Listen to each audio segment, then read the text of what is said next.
द्वितीय सामुएल अध्याय 8। अनंतर दाऊद पलिस्टिया मानकु परास्त करी नत कले और दाऊद पलिस्टिया मानक हस्तरू सेमानक मातृनगरर कर्तृत्व नेले। पुणी से मोआब को परास्त करी सेई लोकमानकु भूमि रे शयन कराई दौड़ी रे मापिले और से बध करिया पई 2 दौड़ी और जीवित रखिया पई संपूर्ण 1 दौड़ी मापिले। तइरे मोआबीय माने दाऊदंकर दास होई दर्शनी आनिले। सोबार राजा रहब्र पुत्र हददेशर फरात नदी निकटरे अपना राज्य पुनर्बार हस्तगत करियाकु जिबा समय दाऊद ताहाकु परास्त कले।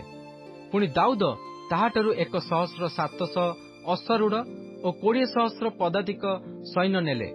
आ दाऊद रथ अश्व समस्तर गोड़शिरा काटी पकाइले, मात्र तही मध्यरु 100 रथ पई अश्व रखिले।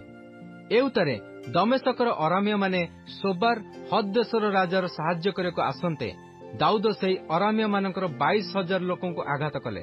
तो दाऊद दमेशकर अराम देशरे प्रहरी दल स्थापन कले। पुणी अरामीय लोक माने दाऊदंकर दास होई दर्शनी आनिले। एही प्रकारे दाऊद जेउ आडे गले सदाप्रभु तांकु जय दान कले। आ दाऊद हद देशर दास मानक सुवर्ण ढाल सबु नेई जेरुसलेम को आनिले। पुणी दाऊद राजा हद देशर अधिकारस्थ बेटह और बेरोथा नगररू बहु परिमाण पित्तल आनिले।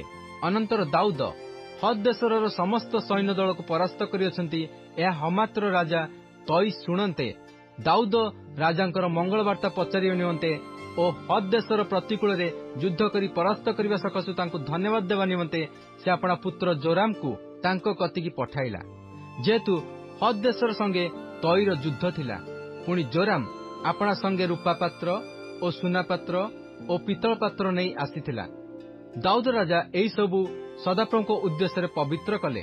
पुणी जे समस्त गोष्ठी की वशीभूत करथिले सेई मानक ठारू अर्थात अराम और मोआब और अमन संतानगण और पलिस्टिया लोक और अमालेकीय मानक ठारू प्राप्त सुना और रूपा पुणी सोबार राजा रहब्र पुत्र हद देशर ठारू प्राप्त लुट द्रव्य मध्य पवित्र करथिले। आहुरी दाऊद लबण उपत्यकार अरामीय मानकर 18,000 लोक बध करी फेरी आसी बड़ नाम पाइले। पुणी से इदम देश रे प्रहरी दल स्थापन कले। से इदम रो सर्वत्र प्रहरी दल स्थापन कले। आउ इदमीय लोक समस्ते दाऊदंकर दास हेले। आउ दाऊद जेउ आडे गले सदाप्रभु तांकु जय दान कले। एही रूपे दाऊद समुदाय इस्राएल उपरे राज्यत्व कले। पुणी दाऊद आपणर समस्त लोक प्रति विचार और न्याय कले। आउ सरुयार पुत्र जोआब सैन्य उपरे प्रधान थिला।